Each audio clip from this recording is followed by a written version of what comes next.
Sri Krishna, Sri Krishna, Sri Krishna, Sri Krishna. Gurur Brahma, Gurur Vishnu, Gurur Devo Maheshwaraha, Guru Sakshat Param Brahma, Tasmai Shri Gurave Namaha, Tasmai Shri Gurave Namaha. Once I went to a tea garden. I am very fond of tea. I can take tea 24 times a day. When you take tea, particularly black tea without sugar and without milk, you match with Bhagavan Sri Krishna. Because Bhagavan Krishna was taking a lot of tea. And I am his follower, so I also take. So when I went to the tea garden, I came across a beautiful writing somewhere right on the door of my friend in her house. Life is like a cup of tea. Depends how you make it. How simple it is. We make our life the most wonderful one. We make our life the most miserable one. Nobody is responsible for anything in our life other than ourselves. See? It is something like this, We are all given a choice. So exercise your freedom to choose correctly. For example, let us take, we all worry about one thing, and that is misery. And we imagine misery should not come in our life. It is not possible. Miseries will come. And then what we do normally, we all have the default settings in our system. And the default setting is, we hold others responsible for our miseries. See? If I am a husband, the cause of my misery is my wife. How simple it is, isn't it? If I am a father, the cause of my misery is my children. If I am a neighbor, the cause of my misery is my neighbor. If I am a guru, the cause of my misery is my disciples. So we all have these settings. Now once I have decided, for example, I am miserable, let us say, because of him. Imagine, miserable because of him. Then what will be my lifestyle? Try to improve him. God could not improve us. Can we improve others? And our whole life is wasted only in an attempt to improve others. It has never happened, nor it will ever happen. See? Because the cause of miseries can be attributed to somebody. But we are all miserable by our choice. See? Yoga, you all must have heard 100 times, different ways. The way Bhagavan Sri Krishna says in Bhagavad Gita, that definition of yoga I like the best. In Bhagavad Gita, Bhagavan Krishna says, what is yoga? When the miseries come in our life, we refuse to be miserable. That ability to deny to be miserable is yoga. See? Not knowing the basis of life, what we do, we become more miserable because of yoga. See? We want to sit in a particular posture and we cannot sit. And then we are all the miserable. See, she is able to sit in Padmasana and I cannot sit, What should I do? What should I do? So for us, yoga means sitting in one particular posture for a long period of time. That becomes the ultimate goal of life. See, friends, more than the steadiness of the posture, what is required is steadiness of wisdom. We should be steady, wisdom wise.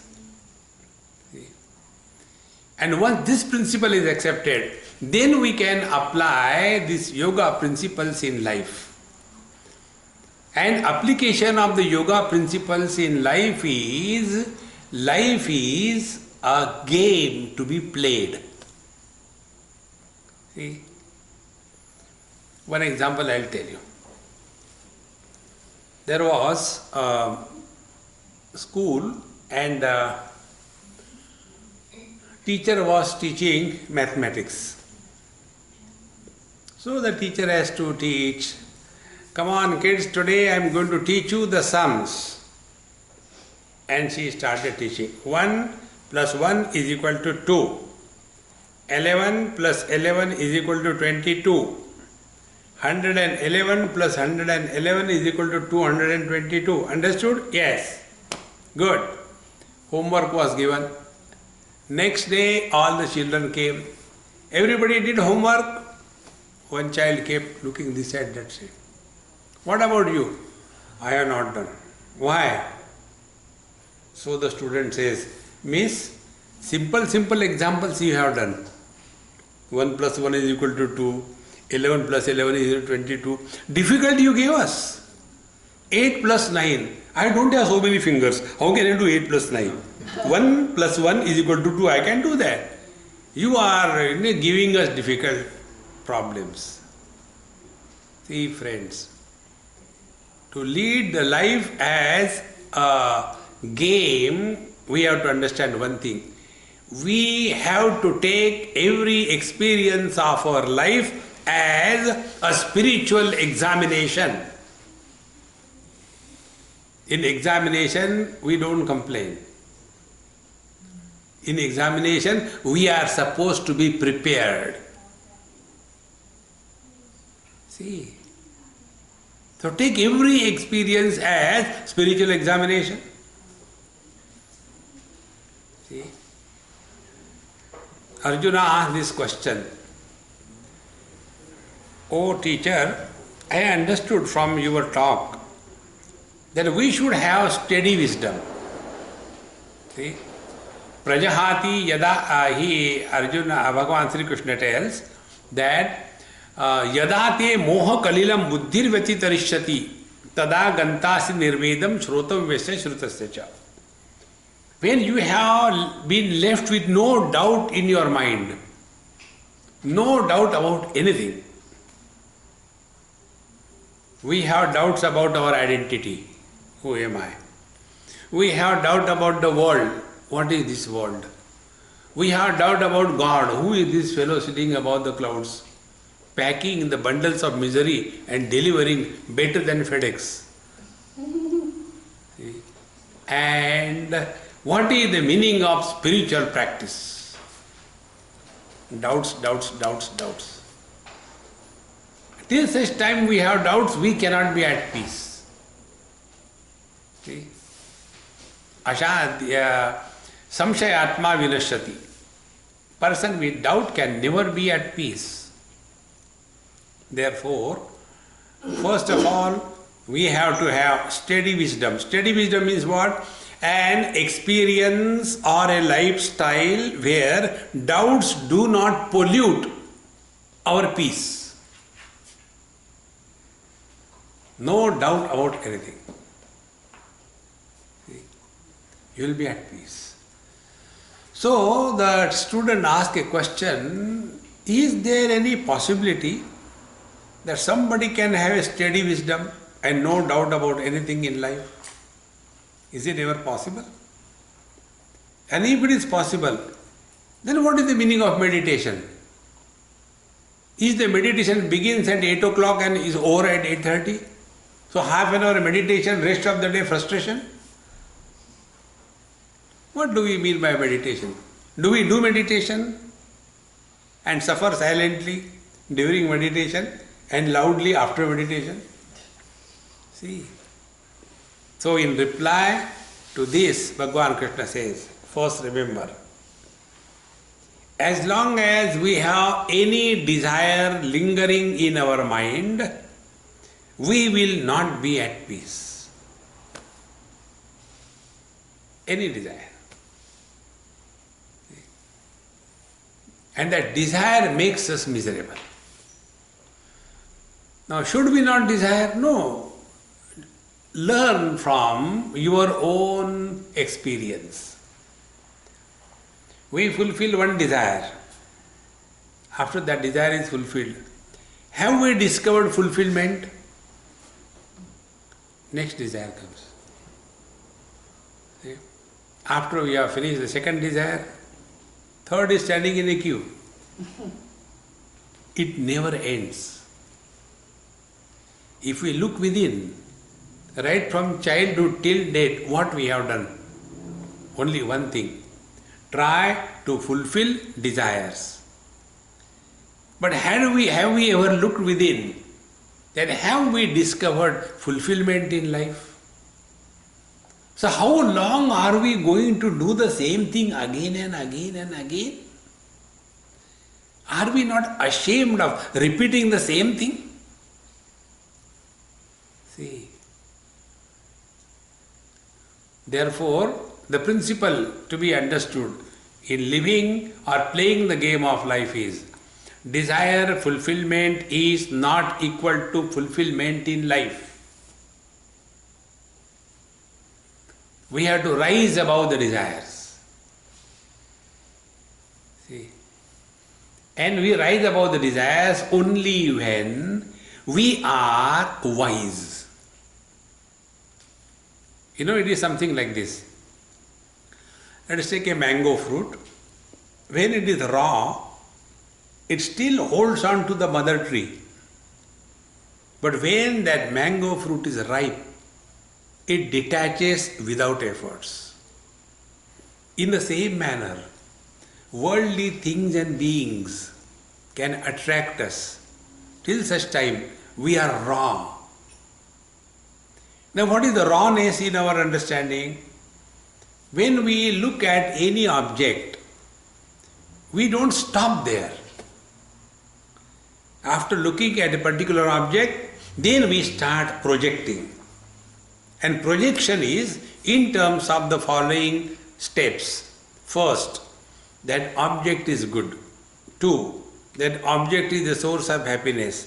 3, that object is necessary. 4, if I don't get that object, what is there to live for?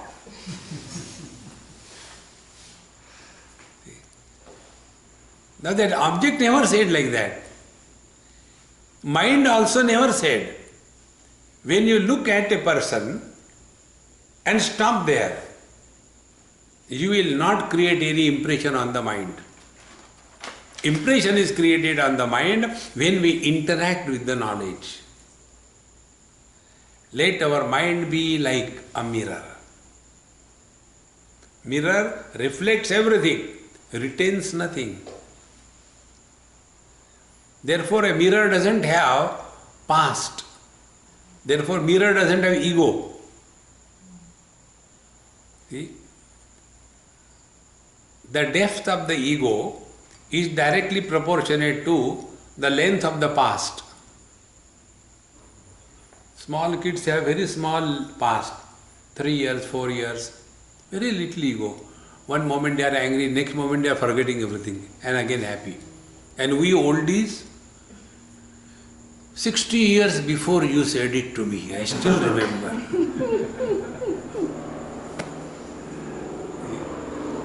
Therefore, old people are easily miserable and children are easily happy. Now, where is the problem? The problem is not knowing the functioning of the mind. The mind, after having seen an object, starts projecting. The burden of the projection is called as desire. And the desire expresses in our heart in the form of likes and dislikes. 2 things. So simple it is. Now when I like something, I run after that thing. When I dislike something, I run away from that thing.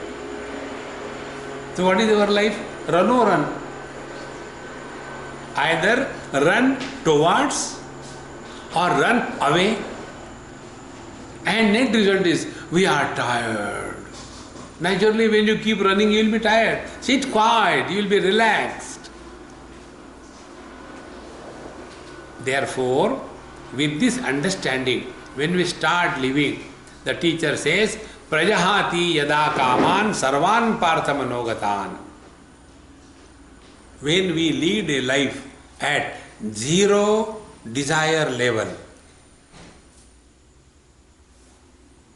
Now the question is, how can we lead at a zero desire level? In Gita, 5th chapter, Bhagavan Krishna says, Shariram kevalam karma kurvan napnoti kilbisham. When I am hungry to have desire for food and taking food because I am hungry, that does not create sin or merit. But when I am hungry and I want only pizza and nothing else, and if I don't get that pizza, then I am angry. That will create problem. So those desires which are meant for sustenance of life alone, they do not create impressions on the mind. But the likes and dislikes towards the food, etc., that is the problem. Then how can we lead this life? One simple technique, try. Live at zero complaint level. Whatever is perfect. Start with that. See? Like, I go to so many houses for food. That is one of my professional hazards. 365 multiplied by 3. So many houses I eat food in a year. You can imagine the tragedy of my central province. See? So, before eating the food, I declare the food is very good. So you start with that attitude. Things will be all right. See? Therefore, the spiritual life is not fulfilling the desires, but rising above the desires. See, friends, and this can happen only if we are leading our life in full awareness. I wanted to have that thing, I got it. Did I stop there? No. Then I wanted second thing. I got it. Did I stop there? No. So what I have been doing whole life, and still I don't learn from my life. Who can teach me? See, friends, because we have mistaken the means for the goal. See, language is a means. Goal is communication of the knowledge. It doesn't matter in what language you talk. What matters is what you talk. See, in the same manner, it doesn't matter under what conditions we live. What matters is, are we at peace with ourselves or not? Otherwise, we have got all the comforts and we are comfortably miserable.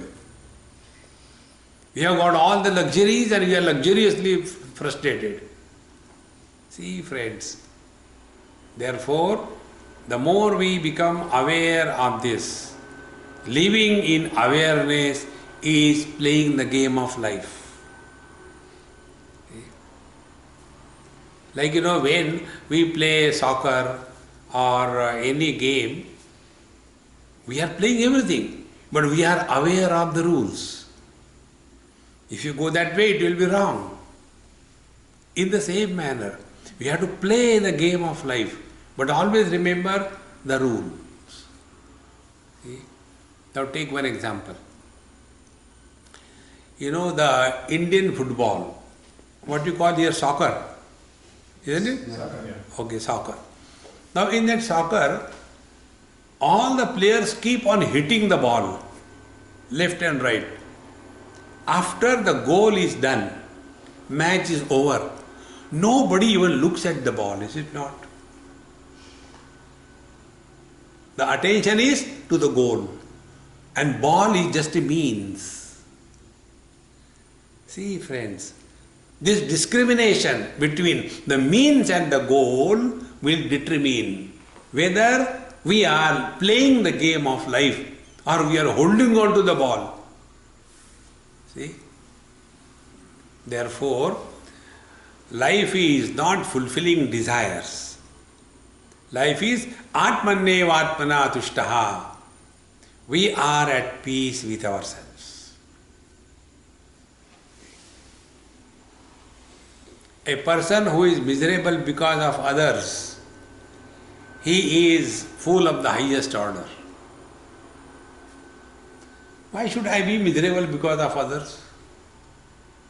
The other day, one girl somewhere, after my lecture was over, she says, Swamiji, you all the time play with your beard like this, I don't like it.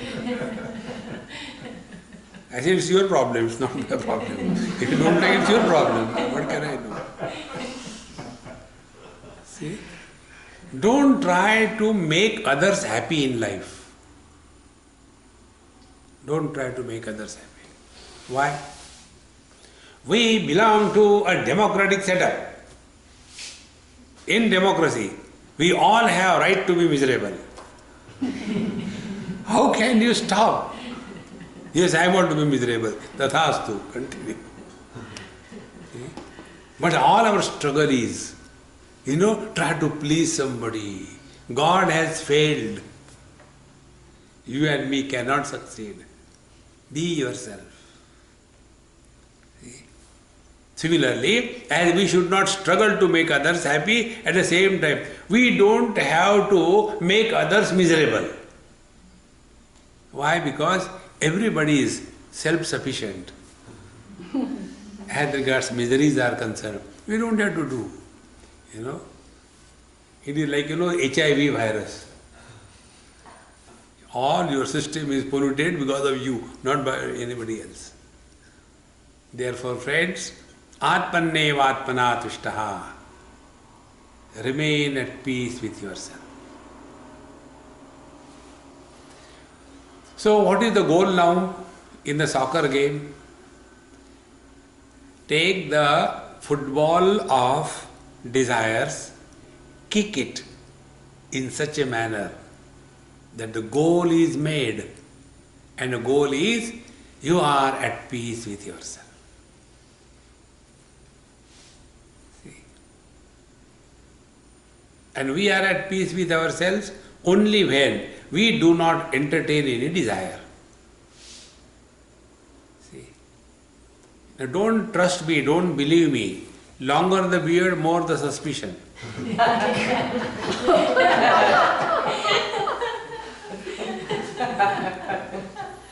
Evaluate your own personal experience. In deep sleep, we live at a zero desire level. When we are snoring away, what we call, the sound sleep. The sleep that produces sound is called a sound sleep. We have no desire. Because we have no desire, we are nobody. See? And when we are nobody, we are happy. So what is said, nobody is happy, it is true. Mr. Nobody alone is happy. Somebody is always miserable. So remain as nobody. Nobody has no desires. See, so desire fulfillment cannot be the goal of life. Goal of life is we are at peace with ourselves. That's it. Now, if this is accepted by us, that the goal of our life is Atmaneva Atmana Tushtaha, we are at peace with ourselves. Today only, before coming, I received one email from somebody. Swamiji, I am afraid of myself, I am fed up of myself, I cannot tolerate my own company, please help me, please help me. So, I helped him. Delete.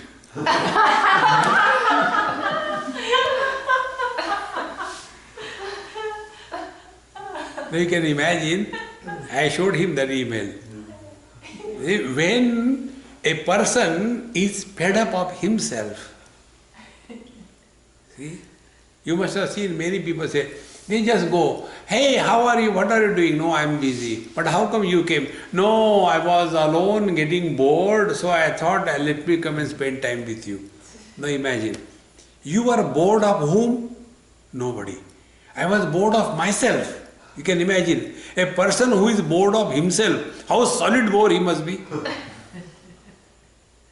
See, it is something like one patient went to the doctor and said, Dr. Saab, yes, I snore so loudly in my sleep that because of my own snoring, my sleep is disturbed.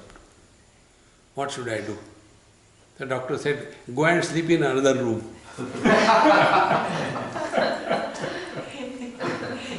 What else can be done? See, Atmanne Atmana Tushtaha. We have to be at peace with ourselves. And we can be at peace with ourselves only when we are nobody. This is one of the most important spiritual practice. And when we are nobody, then we can play every role perfectly well. Like on the stage, one person comes as a king. That time also he knows he is not a king. But how he fires the dialogues? Second person comes as a beggar. He knows he is not a beggar. But how wonderfully he acts. So that king and the beggar, they are in reality nobody. They are neither the king nor the beggar. In the same manner, we all have to play different roles in our life. Play your role perfectly well. At the same time, remember, this is just an acting. It's not real. And when you do acting, you get name, fame, money, publicity. But when you react, then you get all the problems of life. See, friends. So what is acting? Acting is everything appears to be happening, but in fact nothing is happening. That is acting. Be very attentive. Whenever we are disturbed, just try to this one single technique. Who is disturbed? At the origin of every disturbance, there is somebody sitting. So, that somebody could be mother, father, brother, sister, husband, wife, neighbor. That somebody is disturbed. See? Now, for example, I am disturbed. So, who is disturbed? I, the husband. Okay, husband is disturbed. Now find out, is husband reality or the man reality? Am I by birth husband? No. By birth I am human being. Very good. Then the conditioning of wife was invoked. Then the infinite blissful man is reduced to miserable husband. So I have to play the role of a husband. But don't become husband. Play the role. See? Like suppose you are a brigadier in the military. So when you are in the office, everybody will sir, sir, and you roar before them. Because you are that position. But when you come home, don't forget, you are in front of your wife. Then start there, meow, meow, meow, become a cat. You will be successful in life. Play every role that you have to play perfectly well. See? And for playing that role, the technique is given. Dukkheshu anudvigna manaha. When miseries come, pretend to be miserable, but don't become miserable. I'll tell you one experience.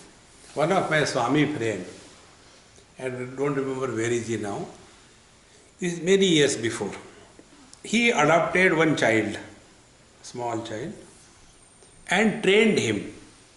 He was taught the puja, chanting, Veda, Upanishad, Gita, Sanskrit, and slowly the child was nurtured to take his position so that he can leave his body comfortably.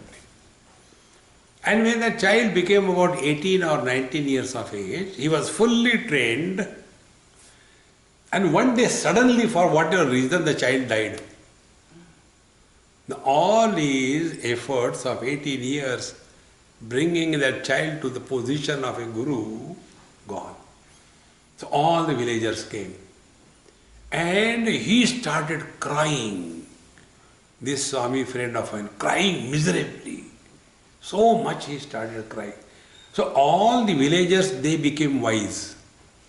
And they started telling this Mahatma, sir, you only told us that who is born has to die, and this is how the life is, In this world, nobody is eternal. They come and go. This is what it is, our prarabdha, and all blah, blah, blah, blah. Whatever they have heard from him, they vomited on him.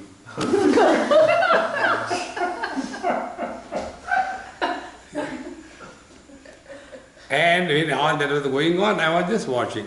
Then he said, Swamiji, please come to my room. So I went with him in his room. He closed the room. He said, okay, you will take tea or coffee. I said, what? He tell me you will take tea or coffee. I said, I'll take tea, no milk, no sugar.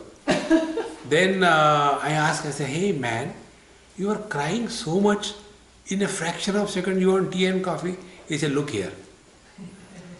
If I cry, all of them became wise and I don't have to hit my head against them. All of them became wise. So they were teaching me and I was relaxed. See? If I start telling them, no, never mind, all of them will cry and it is difficult for me to control. Therefore, I was just acting as if I am very miserable. But in fact, I know this has to happen. See? Dukkheshu anudvigna manaha. We have to play the role. How simple it is. Another example I will tell you. With one of my old friend in Bombay it happened. We went for something and on the way my friend said, Swamiji, there is some of my friend died. We have to go there for condolence. So I went. The dead body was lying. I went and sat there with a swollen face. What can you do? So my friend said, Swamiji, talk something on Gita. I said, he is not going to listen. You never want to listen. I said, keep quiet. Sit for 2 minutes and go out. And then according to tradition, we offered some flowers and all that, namaskar. And then he was still in that morose mood, And next place we had to go was a celebration of a birthday of a child. And when I went there, the children were so happy, oh, Swamiji has come. Then that, that conical cap they put on my head and all kind of thing, Our Swamiji is our Indian Santa Claus. And they started clapping and all that, and I was dancing with them. My friend says, Swamiji, what about? People are dying in this world and you are celebrating birthday? I said, you also die. See friends, don't mix issues in life. Wherever you are, play your role perfectly well. Dukkheshu anudvignamana. And sukheshu vigataspruha. We all lead our life in a comfort zone. Our spirituality is a 5-star spirituality. AC, UC, DC, IC. Little bit of difficulties here and there. We are completely non-plus. Accept the things as they come. Comforts are definitely comfortable, but that should not become the goal of our life. See friends. So, Dukkeshu anudvigna manaha, sukheshu vigata spruha, vitaraga bhayakrodaha. Then lead the life fearlessly.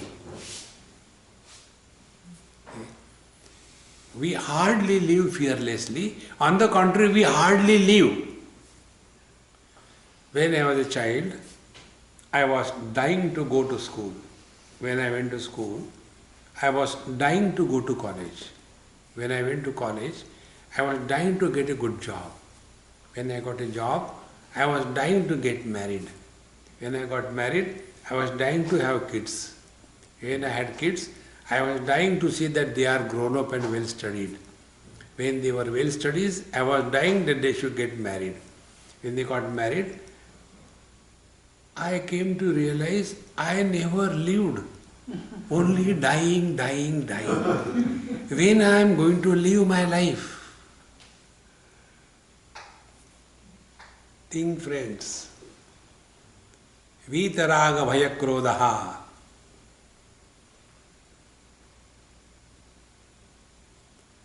And all this game of life is played on the stage of mind. See, the mind only makes us dance. Therefore, like these days, I don't know here, in earlier days in India, people never used to shave themselves. The barber used to go to the people's house.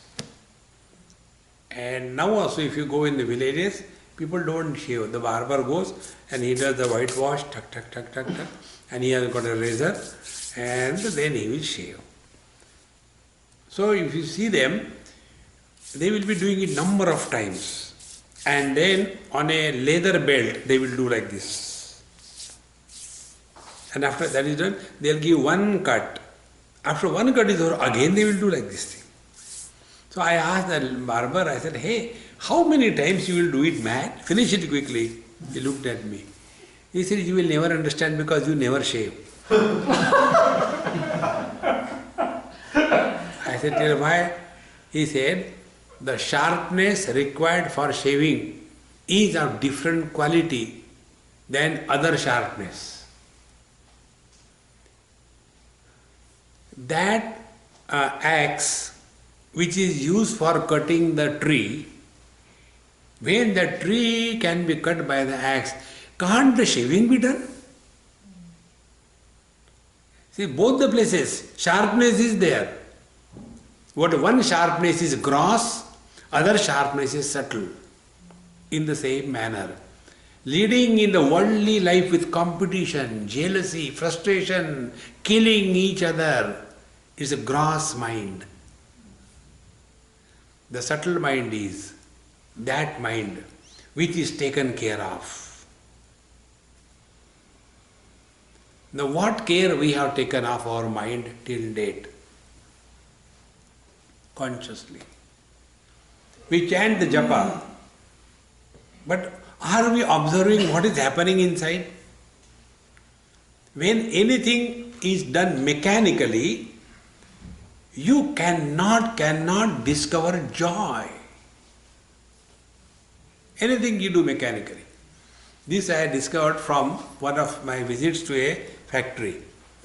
It was a steel file factory, the files which are made out of this steel.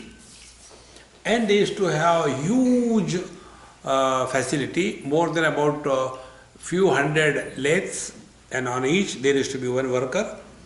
And somewhere they are polished, somewhere they are serrated, somewhere they are packed, so many of them, more than 300. So when I was moving, I asked the owner, I said, can I talk to one of the laborers? He says, you can talk, Swami. So I stopped to one person.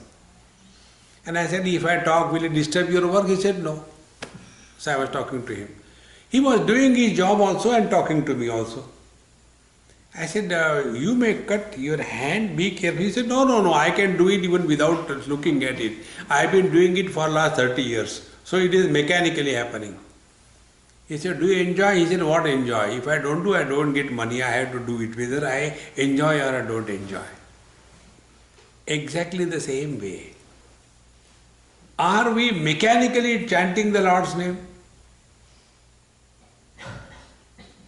Upanishad says, Raso Vaisaha Rasagam Hevayam Labdvanandi Bhavati. See? There is one book, we brought here, Fundamentals of Life. And there the mantra sadhana is told. Chittam mantraha. It's a sutra, it's from Shiva Sutra this comes. When we chant,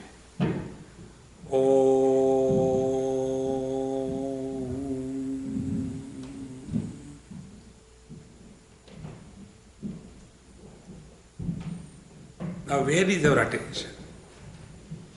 Is our attention on the sound?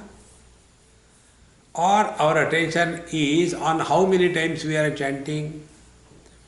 Or our attention is on the silence?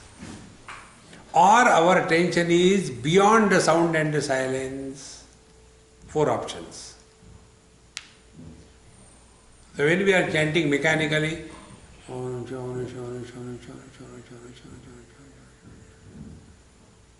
mechanically going on.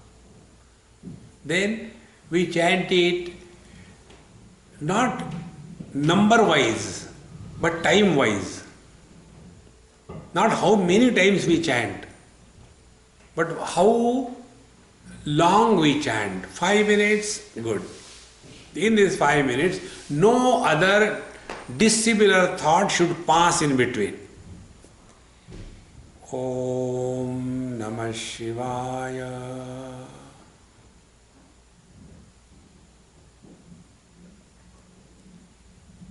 Om Namah Shivaya.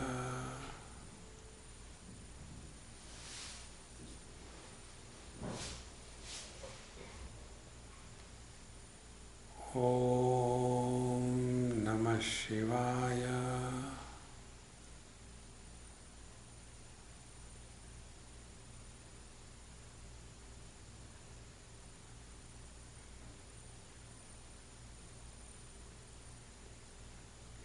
By conscious practice, that in between 2 Namah Shivaya, no dissimilar thought passes through. And how long can we continue it? 5 minutes, 7 minutes, 10 minutes?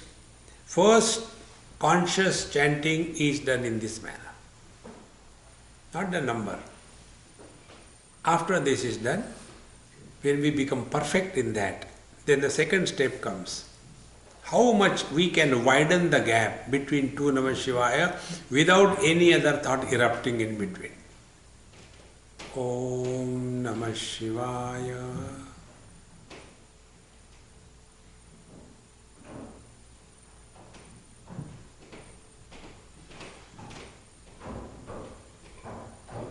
Om Namah Shivaya.